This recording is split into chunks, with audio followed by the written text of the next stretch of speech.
kita punya banyak sumber daya manusia yang luar biasa. Ada juga Pak, anak didik Bapak yang kemudian sekarang justru mendapat tempat atau lebih dihargai di luar negeri. Via Skype kita akan berhubungan dengan Greg yang sekarang berada di Boeing, Seattle, Amerika Serikat. Hai Greg, selamat subuh kalau di sana ya. Iya, terima kasih. Halo Mbak Rosi, selamat malam. Selamat malam Greg. Saya bersama Pak Habibie di sini. Anda meninggalkan tanah air, kemudian pergi ke Amerika. Benarkah Anda melihat tidak ada harapan di Dirgantara Indonesia sehingga Anda meninggalkan tanah air? Begini, Pak Habibie, senang sekali saya bisa berbicara dengan Bapak lagi. Aduh, kangen banget.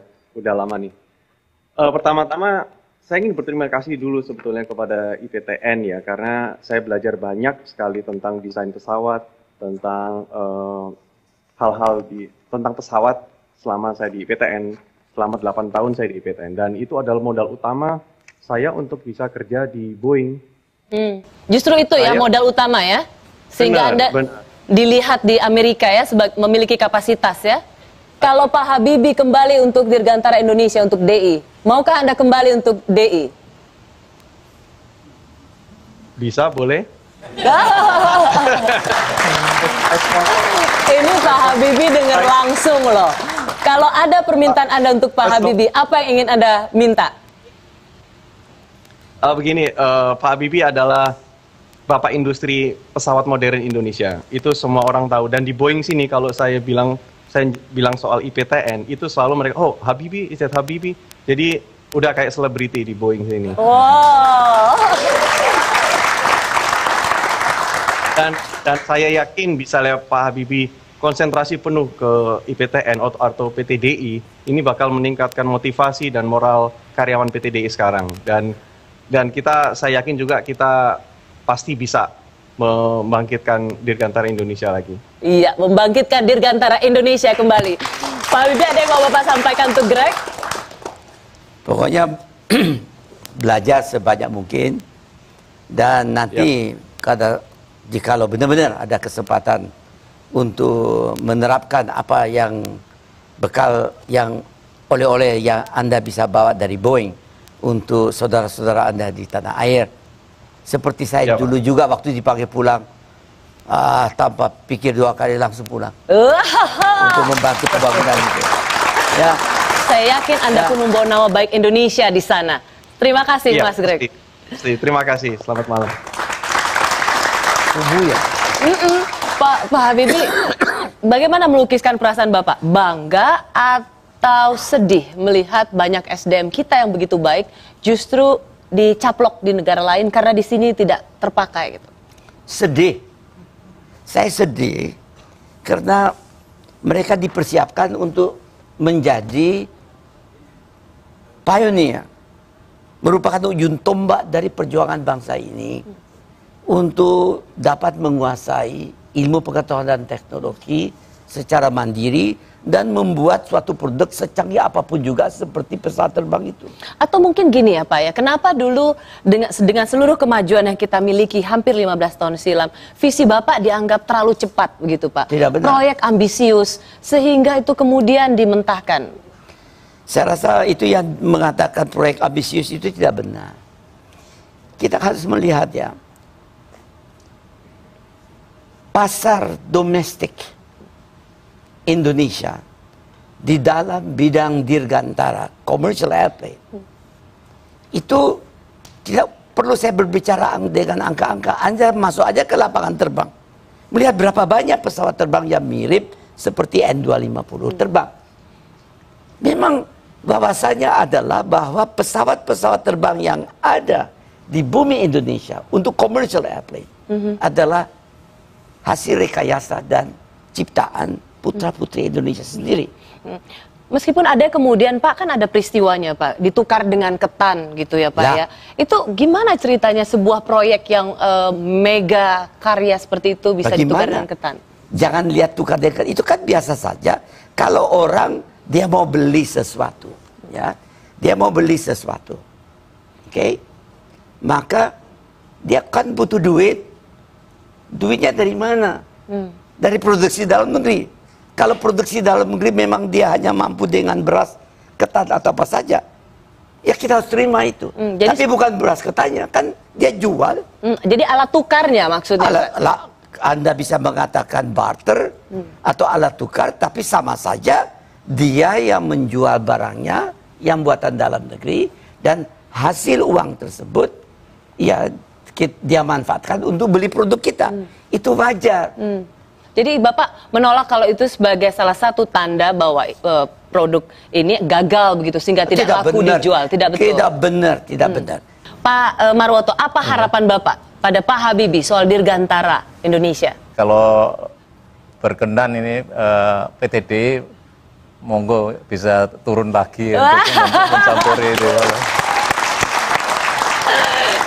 Mohon izin Pak, kalau bisa monggo turun lagi. Ya, kita akan lebih panjang lagi Pak Habib. Masih kita lanjutkan, tetaplah di Rosi. Sesaat lagi kami kembali. Kapten, terima kasih.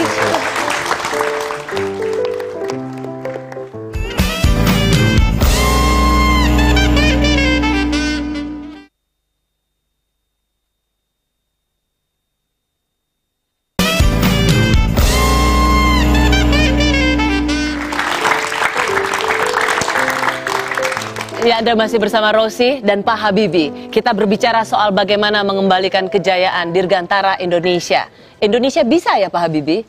Bisa. Kalau Bapak misalnya diminta untuk kembali, emang Bapak masih bisa? Saya tidak mungkin kembali karena saya usianya 74. Tetapi yang saya berkewajiban untuk mengembalikan itu semua kembali ke relnya itu adalah kewajiban saya. Bapak memiliki kewajiban moral ya Pak? Dan sekurang-kurangnya saya akan membina dan mempersatukan, memberikan motivasi kepada putra-putri Indonesia yang memang sudah dipersiapkan untuk itu. Itu. Jadi mereka yang akan memimpin dan mereka yang akan action, dan ya, saya seperti saya katakan, percaya sih percaya, tapi cek lebih baik.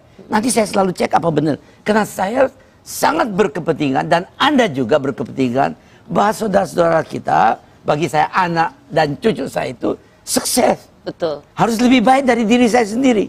Nah, harus muncul Habibie yang lebih baik lagi untuk Indonesia. Lebih baik. Dan ini saya yakin bahwa itu mungkin. Berapa biayanya untuk mengembalikan kejayaan Dirgantara Indonesia? Berapa biaya? Saya bilang terus terang saja. Dari SDM tidak ada masalah. Dari berapa waktunya? Saya perkirakan antara 3 sampai 5 tahun. Kalau dikatakan segera, segera saya mulai. 3 sampai 5 tahun. Anda akan melihat apa yang pernah tadi Anda lihat. Wah. Kalau dikatakan berapa Anda butuhkan untuk kembalikan itu? 5 triliun boleh cicil. Bukan untuk saya, untuk mengembalikan, dan nanti return of investment, kita ciptakan lapangan kerja, kita ciptakan kemampuan kita, dan insya Allah kita akan kembangkan pesawat-pesawat terbang, dan uang itu akan berlipat kembali. Yang benar aja nih. Bapak yakin Indonesia bisa dengan... Saya yakin, saya telah membuktikan. Kalau orang mengatakan, ya tapi kamu terlalu banyak pegawainya. Yang benar aja. Kalau saya harus membuat perusahaan tersebut di Eropa atau di Amerika, ya gampang. Saya butuh pegawai, saya harus tinggal pasang iklan, pada datang, saya pilih saja. Tapi saya tidak ada. Saya tidak mau ambil orang dari luar negeri. Saya justru hanya memilih manusia Indonesia yang berbakat. Tidak mengenai sara, gender, dan sebagainya. Dan itu harusnya. Itu sebenarnya N250 akan masuk ke pasar tahun 2000. Sedangkan N2130 masuk pasar tahun 2004. Sekarang 2010 kita lihat kan konyol itu. Apa yang kita bikin, Pak? Ya di mana semua itu? Nah, sekarang yang menikmati orang-orang lain dengan susah payah, anak-anak kita, orang tuanya membesarkan anaknya. Ya mulai dari taman kanak, melahirkan, membesarkan, mendidik, memberikan budaya, perilaku yang baik. Masuk sekolah, mulai tamat kanak-kanak sampai tamat SMA, melamar, dapat beasiswa, jadi pinter. Terus dia buat pesawat terbang, dia buktikan mampu. Lihat tadi, N250 terbang. Tapi setelah itu suruh stop. Padahal tidak ada masalahnya. And kemana dia? Kerja di Airbus, kerja di Boeing, kerja di Brasil, Dicaplok kerja sama di Turki, kerja di perusahaan-perusahaan tetangga-tetangga.